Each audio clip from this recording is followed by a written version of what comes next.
de Coelho no Vasco e o Moura. Vamos lá. O Vasco fechou a venda do Léo Pereira. Do Léo Pereira? Não, do Léo Pelé.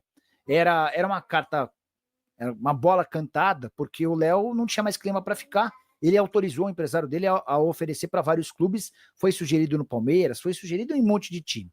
E o Atlético Paranaense gostou da ideia, começou a negociar, está pagando 2 milhões de dólares. Dá mais ou menos 12 milhões e 300 mil. Dessa grana, 2 milhões serão abatidos por conta do negócio do Hugo Moura, que o Vasco ainda não havia pago. Então agora vai resolver essa pendência e vão sobrar mais ou menos uns 10 milhões de reais para o Vasco buscar contratações. A principal notícia do Vasco hoje é o interesse em Wanderson. Cara, o Wanderson já viveu momentos bem legais com a camisa do Internacional. É um atacante interessante, de ótimo drible, de finalização razoável para boa. Seria muito melhor do que os atacantes que têm sido especulados no Vasco, além do Valega, que é um atacante uruguaio de 19 anos de idade, do River Plate, que eu não conheço, o River Plate do Uruguai.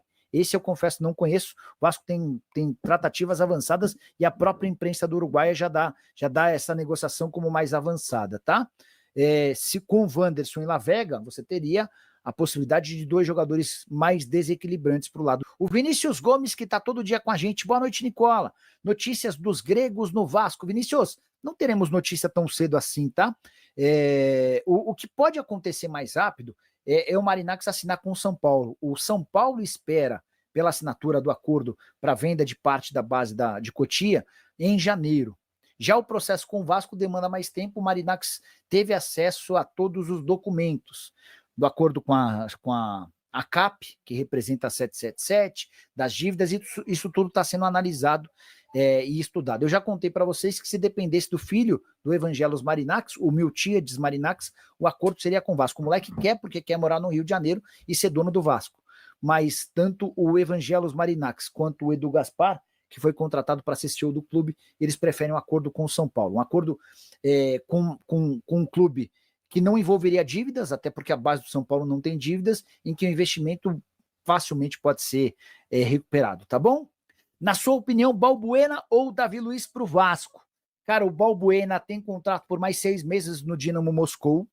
É um pedido do Carille. O Carille quer muito trabalhar com o Balbuena. Eles estiveram juntos por 3 temporadas no Corinthians. Mas para tirá-lo do Dinamo, onde ele é titular, é difícil. O cara tem salário alto, acima de R$1 milhão. O Davi Luiz também ganhava 1,5 no Flamengo, mas está livre no mercado, né? E aí uma pessoa do Davi Luiz me contou que ainda não há uma definição, que Corinthians e Fortaleza seguem na negociação e o Vasco dependeria do Marinacos. Sem um acordo com o Marinacos ou da venda da SAF, não há nenhuma chance de o Vasco concorrer nessa operação. E eu vou falar muito sobre reforços. Será que o Balbuena vem? O Emerson Rodrigues está indo embora, o Jean David fica, o Vitor Luiz vai renovar realmente, vai por mais 2 temporadas. Que mais? Quem é outro zagueiro que pode pintar? O Tietê já está certo, Lucas Freitas, Lucas Oliveira também. Enfim, vamos debater esses reforços, os reforços caseiros, Adson, Jair, Paulinho e também Estrela, além do próprio JP, né? Jogadores que estão no elenco do Vasco, recuperados e à disposição do técnico Fábio Carille, que é aguardado no Rio de Janeiro na próxima quinta-feira. Sexta é uma tendência que ele seja apresentado oficialmente ao torcedor, né? Vamos aguardar, mas na quinta-feira ele chega ao Rio de Janeiro, pelo menos essa é a previsão. E na outra segunda, dia 6, quando todo o elenco se reapresenta, ele também, junto com o elenco vascaíno, já começa a preparação para a temporada, em que nós teremos 4 competições pela frente. A primeira é o Campeonato Estadual, como disse, né, com início agora em janeiro. Depois, o Campeonato Brasileiro, que tem pela frente também uma competição dificílima. Aliás, antes do Brasileiro tem a Copa do Brasil, vai rolar sorteio. Normalmente a Copa do Brasil, como o Vasco vai disputar fases iniciais, já começa no mês de fevereiro. O Brasileiro no início de abril, assim como a Copa Sul-Americana. Só que um calendário diferente, um calendário em que você para, né, no meio do ano por conta do Super Mundial de Clubes. Então vai ser um calendário mais apertado, tanto que a primeira fase toda da Sul-Americana ela vai ser nos meses de abril e maio. E aí encerra. Quem classifica, avança e tal, regulamento da competição. Mas você viu na thumb aí que eu coloquei, olha, ordem, casa em ordem. né, o ano da virada 2025. Torcedor, pelo que tenho conversado com dirigentes do Vasco, com pessoas do mercado, com pessoas que entendem dos assuntos que nós tratamos aqui no canal e que vão ser importantíssimos para você, torcedor, entendo que o ano de 2025 ele vai ser fundamental para a mudança de chave, aquela virada para que o Vasco volte aos níveis que nós nos acostumamos. Quem é da mesma geração que eu, nascido na década de 70, viu grandes times do Vasco nas décadas de 70, 80 e 90 em especial. Os anos dourados de 97 a 2000, por exemplo, onde ali conquistamos Brasileiro, Libertadores, Estadual, Rio-São Paulo, Brasileiro, Mercosul, todo ano o Vasco batia campeão.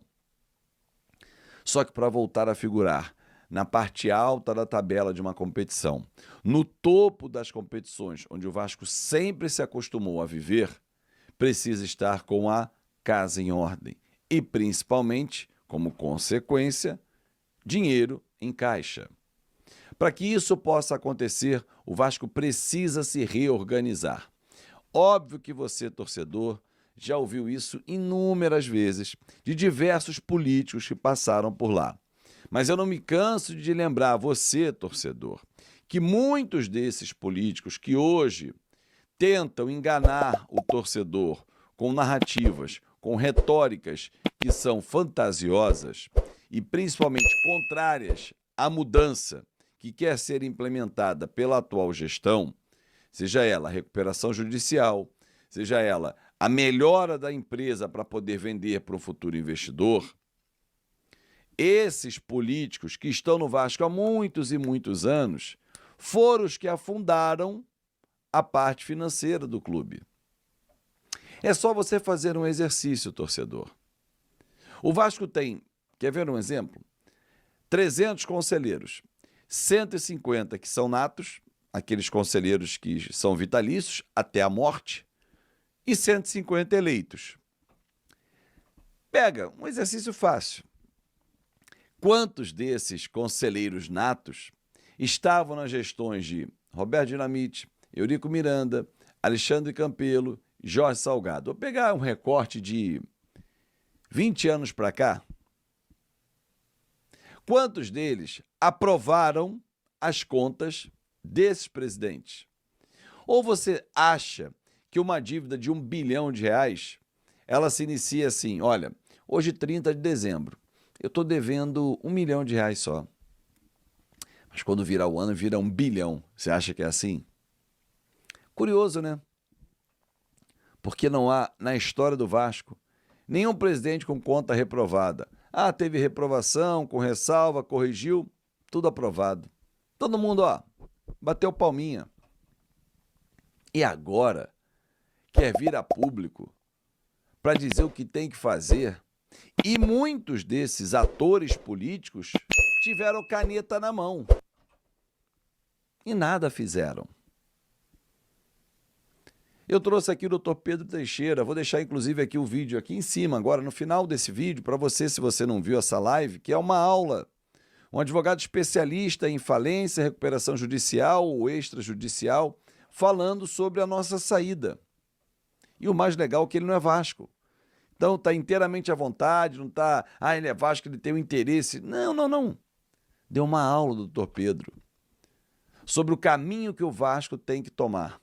E agora foi aprovado pelo Conselho. Claro que demanda um tempo. Para que você tenha uma ideia, vou só dar um detalhe que está nessa live que nós fizemos com o Dr. Pedro. Tem conselheiro que na primeira votação que foi suspensa, depois rolou a segunda, e aí foi uma vitória cachapante pela aprovação da RJ, teve conselheiro falando assim, não vou aprovar. Eles nem apresentaram o plano. E foi explicado pelo Dr. Pedro que você não apresenta o plano em nenhuma dessas condições, seja para o conselho ou seja para o juiz. Você leva o pedido embasado para o juiz, para pedir a recuperação judicial. Uma vez aprovado, você tem 180 dias, podendo fazer correções ao longo, para apresentar o plano como você vai pagar os seus credores. No caso do Vasco, da área civil, porque a área trabalhista já foi feito um acordo que vai ser homologado na volta do recesso jurídico. Então, só para que você possa entender, torcedor, como tem dirigente que ainda quer viver naquele lamaçal. Vai demandar um tempo, mas 2025, se for feito tudo de forma correta, é o ano em que o Vasco vai dar uma virada de chave financeiramente, economicamente e empresarialmente. Porque a venda da SAF do Vasco, que continua existindo, ela não acabou, para o empresário, seja o Evangelos Marinax ou qualquer outro que se apresente, com uma empresa estruturada com dívidas equacionadas e sabendo os prazos e os valores, é uma outra venda. Tá, então, torcedor vascaíno, se curtiu o vídeo, deixa o like, se inscreve no canal, ative o sininho de notificações para receber os próximos conteúdos e deixa aí seu comentário também sobre as possíveis contratações do Vasco para a próxima temporada, né?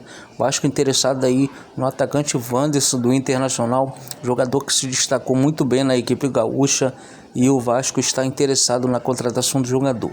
Será que seria um bom jogador a ser contratado pelo Vasco para melhorar, né, nosso setor ofensivo, que precisa muito de um jogador ali atuando pelo lado de campo? O Vasco que teve alguns problemas nesta temporada, tendo que improvisar até o Puma Rodrigues como jogador de ponta na frente, e agora surge essa possibilidade aí de Wanderson fechar com o Vasco.